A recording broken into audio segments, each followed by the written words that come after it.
আসসালামু আলাইকুম। আজকে আমরা আলোচনা করব approximate analysis of multi storage building for vertical dead load. অর্থাৎ ডেড লোডের জন্য একটা বিল্ডিংয়ের কলাম, বিমে, shear force, bend movement diagram আমরা অ্যানালাইসিস করব। মূলত নর্মালি আমরা যেগুলো শুধুমাত্র বিম বা কলাম করি, তখন সেক্ষেত্রে দেখা যায় এটা স্ট্যাটিক ইকুয়েশন, অর্থাৎ summation of F X, F Y এবং সামেশন অফ মুভমেন্ট নিয়ে সমাধান করা যায়। কিন্তু এখানে অনেকগুলা কলাম থাকায়, অনেকগুলা বিম থাকায় এটা সমাধান কখনো সম্ভব হয় না। এটাকে বলে ইনডিটারমিনেন্সি। সো আমরা এটা কিভাবে সলভ করব সেটা দেখাবো আজকে। এই জন্য আমরা একটা প্রবলেমে যাচ্ছি। শুরুতে আসি একটা প্রবলেমে দেখা যাচ্ছে আমাদের এগুলো হলো বিম, যেগুলোর উপর ডেড লোড আরোপিত আছে, আর পাশে হলো এগুলো কলাম। আচ্ছা, আমরা কলাম এবং বিমগুলোকে মার্কিং করি, তাহলে একটু ভালো হয়। এখন আমরা মার্ক করা শেষ। এখন দেখি এ, বি, সি, ডি, ই, এফ, জি, এইচ, এগুলো এ বি কলাম, আবার বি এ বিম, এভাবে আমরা মার্কিং করলাম। মার্কিং করার পর দেখতেছি এখানে ডেড লোড দেওয়া আছে 10K পার ফিট। এটা তো 10K পার ফিট, এটাতে 20K পার ফিট এবং এটাতে 20K পার ফিট, আবার এটাতে 10K পার ফিটে, অর্থাৎ বিমে বিভিন্ন লোড পড়তেছে। তো এখন আমরা শর্টকাটে কিভাবে সমাধান করা যায় এটা আপনাদের দেখাবো।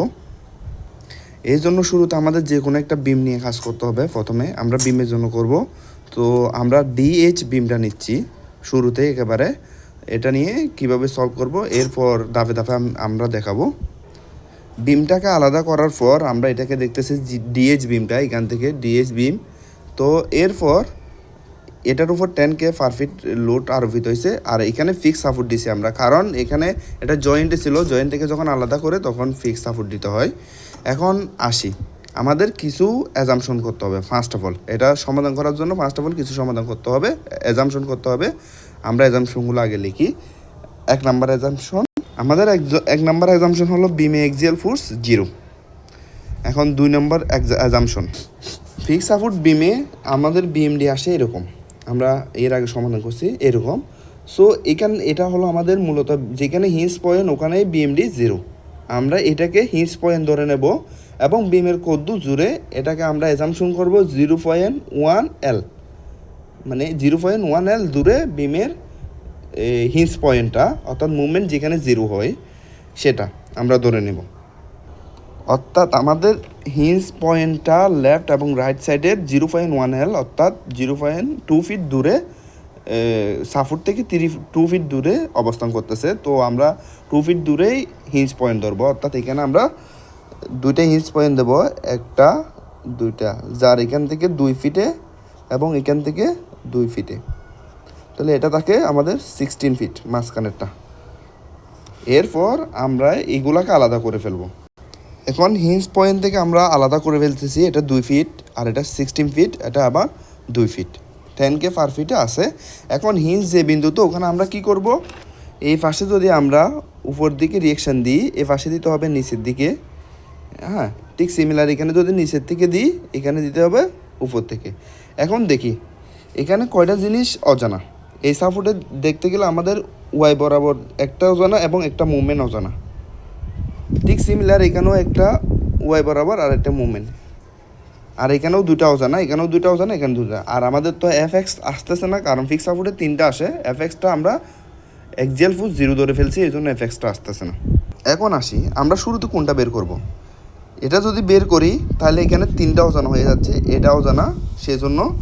আর এটা যদি বের করতে চাই, ঠিক সিমিলার, এখানেও 3টা অজানা, 2টা এই পাশে এবং একটা এক পাশে, তাহলে 3টা অজানা। তাহলে আমরা এখানে মাঝখানে মিডলে যেটা আছে 16 ফিটে ডিস্টেন্সে, ওইটাতে 2টা অজানা। তো এই জায়গায় যদি আমরা মুভমেন্ট নিই এটা বের হবে, এবং এই জায়গায় মুভমেন্ট নিলে এটা বের হবে, এই জায়গায় মুভমেন্ট নিলে এটা বের হবে।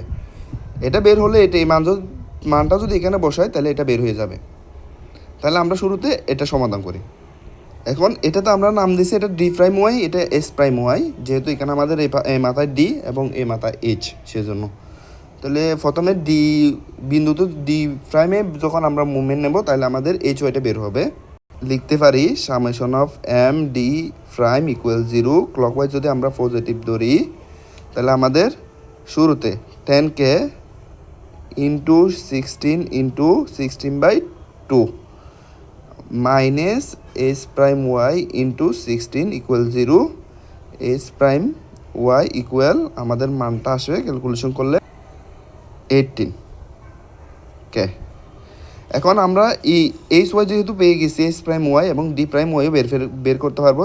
কীভাবে? Summation of F Y equal 0, উপরের দিকে যদি আমরা পজিটিভ ধরি তাহলে D Y prime Y minus আমাদের আছে 10 ইন্টু 16 প্লাস 18 ইকুয়াল 0। তাহলে ডি প্রাইম ওয়াই ইকুয়ালও আমাদের 18। এখন 18 যেটা পাইছি এটা আমরা এই মানটা বসাবো এখানে 18, এখানে 6 সিমিলার, এবার আসো 18 যেহেতু 18। এখন এটা সমাধান করি, এখানে আছে ডি ওয়াই শুধু এটা, হ্যাঁ। তাহলে ডি ওয়াইটা বের করার জন্য আমরা সামেশন অফ এফ ওয়াই দিলে হবে, কারণ আমাদের একটাই অজানা এক ওয়াই বরাবর। তাহলে উপরের দিকে পজিটিভ দিলাম, তাহলে ডি ওয়াই মাইনাস 10 ইন্টু 2, এই মানটা হলো আমাদের 2 minus 18 equal 0, D Y equal 100 আসে। আর এই জায়গায় মুভমেন্ট নিলে আমরা এটাকে লিখতে পারি এমডি ইকুয়াল, এটা যেহেতু এদিকে দিছি আমরা, বাকিগুলো এদিকে, আমাদের এই লোডগুলা ক্লকওয়াইজ ঘুরতেছে আর আমাদের যে মুভমেন্টে ধরা এমডিটা এটা এন্টি ক্লক, এই জন্য MD equal 10 into 2 into 2/2 plus 18 into 2 equal আসে আমরা ইকুয়াল করলে 180 কে ফিট। এটা কে ঠিক সিমিলার, এটাও সেম হবে, এই জন্য আমরা আর করতেছি না। এইচ ওয়াই এর মান 100 এবং এটার মান 180, তবে পজিটিভ ক্লকওয়াইজ। তাহলে আমাদের সমাধান হয়ে গেছে ডি ওয়াই এবং এইচ ওয়াই, এবং এখানে যেগুলো অজানা সবগুলো আমরা পেয়ে গেছি।